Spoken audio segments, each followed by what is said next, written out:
ഇന്ന് തന്നെ ഡൗൺലോഡ് ചെയ്യൂ. കാണൂ നിങ്ങളുടെ ഫേവറേറ്റ് ഷോസ്.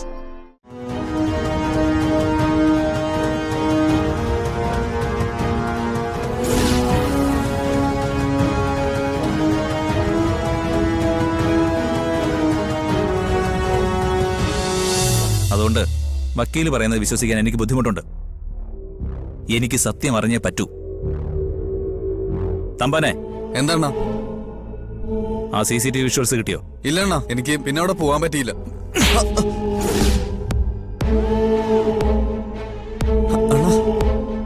ഇതൊക്കെ നോക്കട്ടെ തമ്പാനെ. ശ്രദ്ധിച്ചോളാം അണ്ണ. പോലീസ് സ്റ്റേഷനിൽ നിന്ന് അവനെ ജഡ്ജിയുടെ വീട്ടിലേക്ക് കൊണ്ടുപോകുന്നത് മുതൽ നമ്മുടെ ആളുകൾ കൂടെ ഉണ്ടാവണം. ജാമ്യം കിട്ടി പുറത്തിറങ്ങിയാലുടൻ അവൻ അവിടെ നിന്ന് തൂക്കണം. ഏറ്റാണ. അതൊരു ജഡ്ജിയുടെ വീടാ.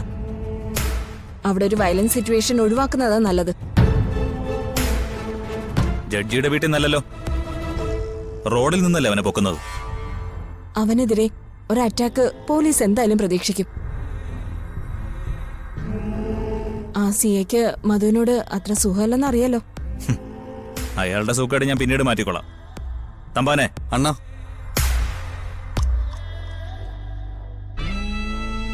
ജഡ്ജിയുടെ വീട്ടിന് മുമ്പിൽ നിന്ന് തന്നെ അവനെ പൊക്കണം. അതിലൊരു കോംപ്രമൈസും വേണ്ട.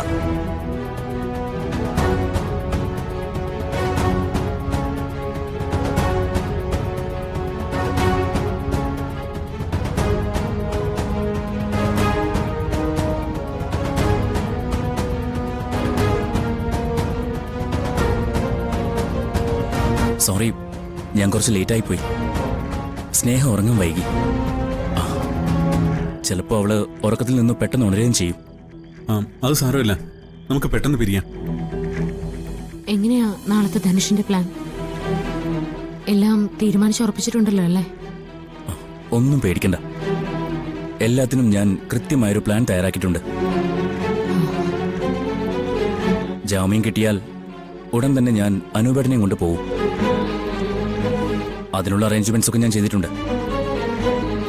ജാമ്യം കിട്ടുന്നുള്ള കാര്യത്തിൽ വേറെ സംശയമൊന്നുമില്ലല്ലോ?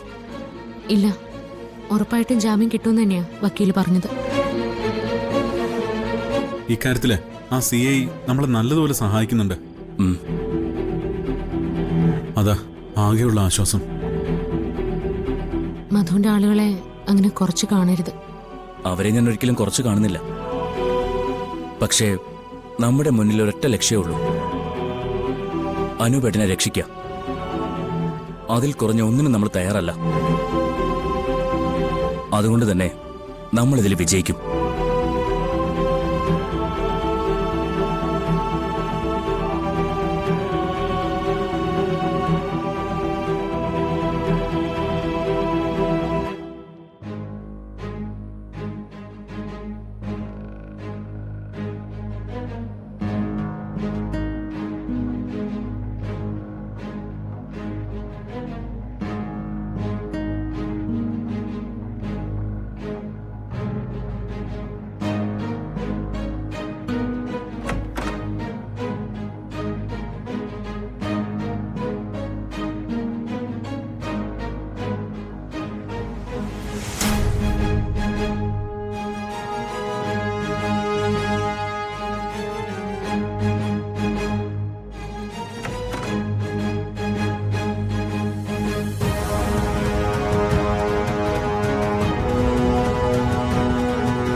ശരി, ഇന്ന് ഉറക്കിക്കെടുത്തിട്ടപ്പോ ഇതായിരുന്നല്ലേ പരിപാടി.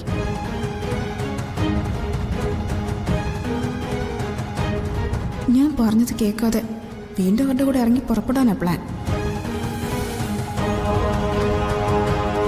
ശരിക്ക് കൊടുക്കാം.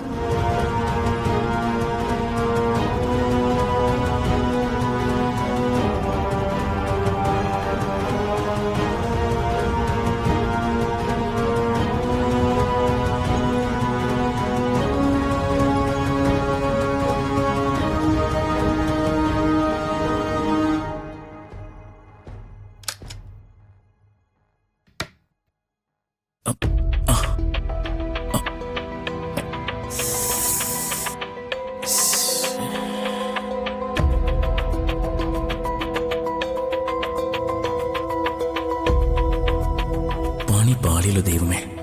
അപ്പൊ അവൾ ഉണർന്നിറങ്ങി വന്ന് എല്ലാം കണ്ടു കാണും. ഇപ്പൊ തുടങ്ങുവള്.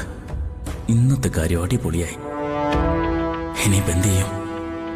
ആ, എന്തായാലും നനഞ്ഞിറങ്ങി ഇനി കുളിച്ചു കയറാം.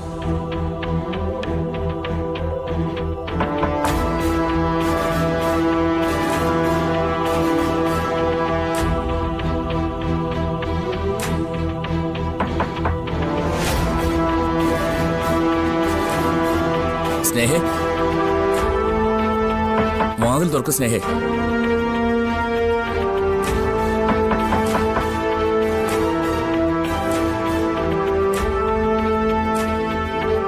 സ്നേഹ,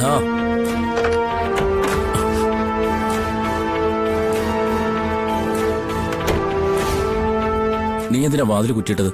നീ എവിടെ പോയതാന്ന് ഞാൻ കണ്ടു. കണ്ടല്ലോ. ഞാൻ മുറിയുടെ പുറത്താണെന്ന് അറിഞ്ഞിട്ടും പിന്നെയും കുറ്റിയിടേണ്ട കാര്യമുണ്ടായിരുന്നോ?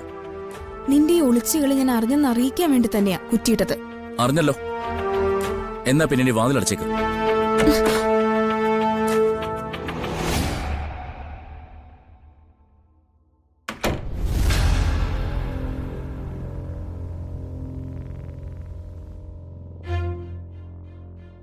ഇത്രയൊക്കെ ഞാൻ പറഞ്ഞിട്ടും ധനുഷിനൊന്നും മനസ്സിലായില്ലേ? എന്തിനാ വെറുതെ വീണ്ടും വീണ്ടും ആവശ്യമില്ലാത്ത പ്രശ്നത്തിൽ പോയി ചാടുന്നേ? നിന്നോട് പറയാനുള്ളത് ഞാൻ നേരത്തെ പറഞ്ഞു കഴിഞ്ഞു. മര്യാദ കിടന്ന് ഉറങ്ങാൻ നോക്ക്.